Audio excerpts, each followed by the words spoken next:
पहला सवाल है, सर, गहरे रिवेंजफुल यानी प्रतिहिंसा से भरे हुए विचारों से मुक्ति कैसे पाएं? बहुत सारी ऐसी भावनाएं हैं जो हम प्रकट नहीं कर सकते, लेकिन वो बहुत पुरानी हैं, उनमें बड़ी जान है। बदले की भावना, बार बार याद आना कि अतीत में किसी ने हमारे साथ कुछ बुरा करा था और उससे प्रतिशोध लेना है।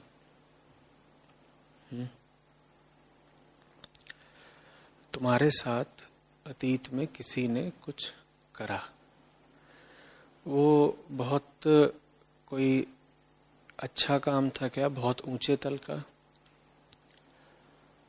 अगर वो कोई बहुत अच्छा, बहुत ऊंचे तल का काम होता तो उस काम के लिए तुम बदला लेने की तो सोचते नहीं। माने तुम्हारे साथ जो काम हुआ था वो निचले ही तल का था।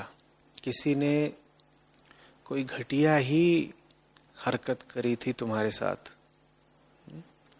यही भर मत याद रखो कि तुम्हारे साथ जो हुआ वो घटिया था। ये याद रखो कि वो जो पूरी घटना ही थी वो एक निचले तल की घटना थी। ठीक है? अब अगर तुम्हारे दिमाग में वो घटना बैठी हुई है और तुम बार बार बदले का विचार कर रहे हो, तो देखो तुम क्या कर रहे हो। तुम अपने मन को वर्तमान में भी एक घटिया तल पर गिरा रहे हो ना, क्योंकि जिस तल के तुम्हारे विचार होते हैं उसी तल का तुम्हारा मन हो जाता है। तुम किसी बहुत ऊंची घटना के बारे में तो सोच नहीं रहे।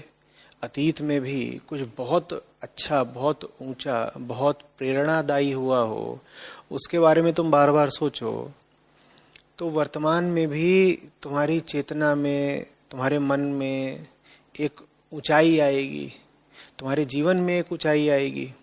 क्योंकि तुम कुछ ऐसा याद कर रहे हो जिसको याद करते ही जीवन में एक उत्साह आ जाता है, आंखों में सच्चाई आ जाती है, शरीर में ऊर्जा आ जाती है, मन में स्पष्टता आ जाती है।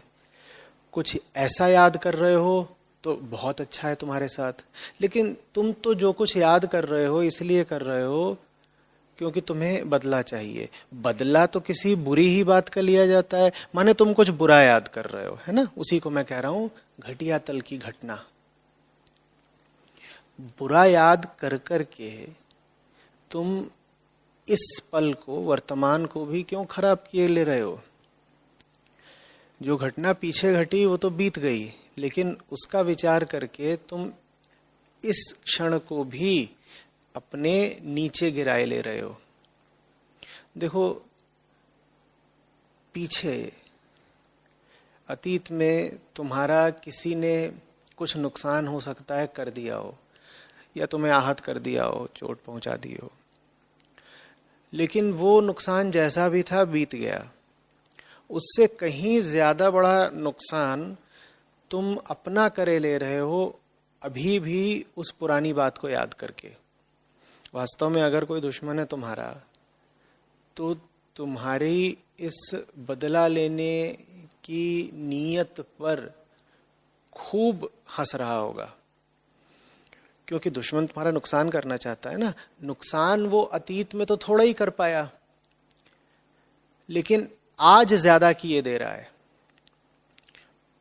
और अतीत के नुकसान की कोई भरपाई नहीं हो सकती, वहां कोई विकल्प ही नहीं है। अतीत बीत गया, बदला नहीं जा सकता।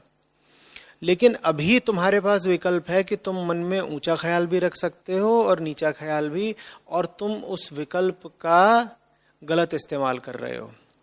शायद उस विकल्प का तुम वही इस्तेमाल कर रहे हो जो तुम्हारा कोई दुश्मन चाहेगा। तो तुम्हारा दुश्मन तो मुस्कुराएगा ही ना, वो कहेगा ये देखो ऐसी चोट मारी है मैंने बच्चों को कि 5 साल बीत गए, ये अभी भी अपने मन में वही चोट लिए घूम रहा है।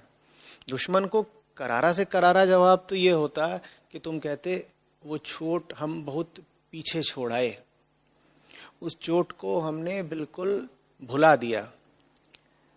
तो दुश्मन कहता कि हमने तो चाहा था कि इसको घाव लग जाए और घाव जरा लंबा चले, क्योंकि घाव में दम ही क्या कि अगर लगे वो और लगते ही ठीक भी हो जाए, भर जाए घाव, फिर तो घाव में कोई समस्या ही नहीं ना। तुम्हें गहरे से गहरा घाव लगे और जिस पल लगे उसी पल वो ठीक हो जाए, भर जाए, तो क्या तुम शिकायत करोगे? चोट या घाव या बीमारी बुरे कब होते हैं? बुरे वो तब होते हैं जब वो जरा लंबा खींचते हैं। जरा कल्पना करके देखो ना, तुम्हें कोई बीमारी हुई और पल भर में ठीक भी हो गई। अब वो बड़ी से बड़ी बीमारी हो, गहरी से गहरी बीमारी हो, शिकायत की कोई बात ही नहीं, क्योंकि जब हुई बीमारी तभी वो ठीक भी हो गई। इसी तरीके से कोई तुम्हें चोट दे, उसको तुम्हारा समुचित उत्तर यही होना चाहिए कि तूने मुझे जो चोट दी वो जिस पल मुझे लगी उसी पल वो ठीक भी हो गई। मैं उसे आगे लेकर ही नहीं जाऊंगा। अब चोट देने वाला भी हैरान हो जाएगा, हार जाएगा चोट देने वाला तुमसे। वो कहेगा मैंने चोट दी थी पर वो चोट चली ही नहीं। रात में मैंने इसको गाली गलौज कर दी, थप्पड़ मार दिया, या इसका कोई नुकसान कर दिया, या धोखा दे दिया, और सुबह होते होते ये उस पूरी बात को पीछे छोड़ाया। क्यों? क्योंकि सूरज ताजा उगा है, दिन नया है, इसके पास बहुत कुछ है सार्थक इस नए दिन में करने को। ये पुरानी बात को याद रखना ही नहीं चाहता। इसके पास जीने के लिए एक ऊंचा उद्देश्य है। इसके पास हीरे मोती हैं। बीती रात के कंकड़ों और कीचड़ को ये याद रखना ही नहीं चाहता। क्या चाह रहे हो तुम? कि बदला लेने की इस ख्वाहिश में तुम अपनी जिंदगी को कंकड़ों और कीचड़ों से भरे रहो? मन में याद रखने को कितना कुछ है जो ऊंचा है, उत्कृष्ट है, जो अगर तुम्हें स्मरण रह जाए तो जिंदगी बिल्कुल बदल जाएगी, लोहे से सोना हो जाएगी।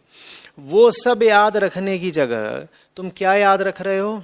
फलाने ने मुझे तब चोट दी थी, 5 साल पहले ऐसा हुआ था, 2 दिन पहले ऐसा हुआ था, 20 साल पहले ऐसा हुआ था, 700 साल पहले ऐसा हुआ था मेरे पुरखों के साथ, मैं बदला लूंगा। तुम ये सब याद रख करके अपना हित कर रहे हो या अपहित, ये सोचो। और ये सब तुम याद रख करके, मैं पूछ रहा हूं, अपने दुश्मनों का ही साथ नहीं दे रहे हो क्या? तुम्हारे दुश्मन यही तो चाहते हैं। ये बात मैं दोहरा रहा हूं। ये एक अधोगामी अहंकार का लक्षण है कि वो सब कुछ ऐसा ही याद रखना चाहता है जो उसे नीचे ही गिराए रहे, ऊपर वो उठना नहीं चाहता। अधोगामी समझते हो? जो गिरने के लिए आतुर हो, जो नीचे जाने के लिए, पतन के लिए आतुर हो, जो चाहता ही यही है कि मैं बिल्कुल जमीन पर, धूल पर, कीचड़ पर लौटता रहूं। तो ये ऐसे अधोगामी अहंकार का लक्षण है कि वो घटिया चीजें ही याद रखता है। घटिया चीजें याद रखना अहंकार को बड़ा भाता है। क्यों? क्योंकि अहंकार ऊंचाई से तो वैसे भी घबराता है। ऊंचाई पर क्या होता है अहंकार का? ऊंचाई पर अहंकार मिटता है। तभी हम कहते हैं ना कि जो लोग जिंदगी में ऊंचे बढ़े वो अहम से मुक्ति पा गए। ऊंचाई से तो अहंकार वैसे भी घबराता है, तो वो तो चाहता ही है कि कोई निचली घटना मिल जाए, कोई निचली बात मिल जाए, कोई निचले तल का व्यक्ति मिल जाए, वो उससे ही लिपटा रहे। बड़ी सुविधा हो गई अब अहंकार को। आप उसके पास जाइए, आप कहिए आओ मेरे साथ जिंदगी में किसी सार्थक ऊंचे उद्देश्य की बात करें, वो कहेगा नहीं, अभी हम याद कर रहे हैं कि फलाना हमें कैसे धोखा देके भागा था, प्रतिशोध। आप जाइए उसके पास, आप कहिए आओ जरा उपनिषद पढ़ते हैं, वो उपनिषद पढ़ने बैठेगा, उसका मन ही नहीं लगेगा। आप कहेंगे तेरा दिमाग कहाँ है? वो कहेगा मैं योजना बना रहा हूं कि बदला कैसे लेना है। आप कहेंगे आओ बाहर आओ, कितना सुंदर मौसम है, पेड़ों को, पक्षियों को, पशुओं को देखो, कितना कुछ है, इस प्रकृति में आनंद लेने को और सीखने को भी। अनुभव करो ये सब। वो कहेगा चल रही होगी शीतल हवा, कुलाचे मार रहे होंगे नन्हे खरगोश, झूम रहे होंगे पेड़ पौधे, मुझे मतलब नहीं, मैं तो अपनी आंतरिक ज्वाला में ही जल रहा हूं। ये तुम अपने दोस्त हो रहे हो या आप अपने दुश्मन हो? तुम्हें बाहर के किसी दुश्मन की जरूरत क्या? अपने आप को बदले की आग से भर करके तुमने तो स्वयं को ही अपना सबसे बड़ा शत्रु बना लिया ना। बाहर का दुश्मन क्या नुकसान करता तुम्हारा? तुम्हारे अंदर जो तुम्हारा अहंकार बैठा है वो ज्यादा नुकसान कर गया तुम्हारा। अहंकार इतने में ही नहीं होता कि तुम अपने आप को बहुत बड़ा समझो और घमंड करो। अपने आप को शोषित पीड़ित समझना भी अहंकार का बहुत बड़ा लक्षण है। क्योंकि जब तुम अपने आप को शोषित पीड़ित बना लेते हो तो तुम अपने आप को बहुत निचला और गया गुजरा बना लेते हो। और मैं कह रहा हूं अहंकार यही चाहता है, उसे ऊंचाइयों से घबराहट होती है। वो किसी भी निचली चीज से, तल से, घटना से, वस्तु से, व्यक्ति से, विचार से बिल्कुल जुड़ जाता है। उसमें उसको सहूलियत है। ऊंचाई पे उसे घबराहट है और निचली घाटियों से, तलहटियों से, तहखानों से उसको बड़ी सहूलियत है। अब ये तुम देख लो कि तुमको जिंदगी में क्या चाहिए। जिंदगी में अगर तुमको जीवन की कीचड़ में ही लथपथ रहना है तो तुम यही सब याद रखते रहो कि कौन कितना बुरा है, किसने क्या कर दिया, कैसे तुम प्रतिशोध लोगे, इत्यादि इत्यादि। लेकिन ये याद रखना कि प्रतिशोध तुम्हें कुछ दे नहीं देगा। तुम सोच रहे हो कि प्रतिशोध लेकर के तुम्हारे दिल की आग ठंडी हो जाएगी। नहीं, ऐसा होता नहीं है। वास्तव में हम प्रतिशोध का ख्याल इसलिए करते ही नहीं है कि दिल की आग ठंडी हो जाए। दिल की आग प्रतिशोध से नहीं ठंडी होती। दिल की आग प्रकाश से, ज्ञान से, बोध से, सत्य से ठंडी होती है। प्रतिशोध हम दिल को ठंडा करने के लिए नहीं लेते, प्रतिशोध हम अपने अहंकार को बचाने के लिए लेते हैं। तो बहुत अलग अलग बातें हैं। बदला लेने को जितने भी लोग आतुर हों, ये बात अच्छे समझ लें। बदला लेने का ख्याल आप इसलिए नहीं कर रहे हैं कि मन शीतल हो जाएगा, दिल को सुकून मिलेगा। भले ही आपने अपने आप को ये बहाना बता रखा हो कि बदला नहीं ले रहा इसीलिए सुकून नहीं मिल रहा, बदला लेना पड़ेगा। नहीं, असली बात दूसरी है। बदला लेने का हम ख्याल इसलिए कर रहे हैं ताकि हमको सहूलियत बनी रहे एक निचले तल का जीवन जीने में।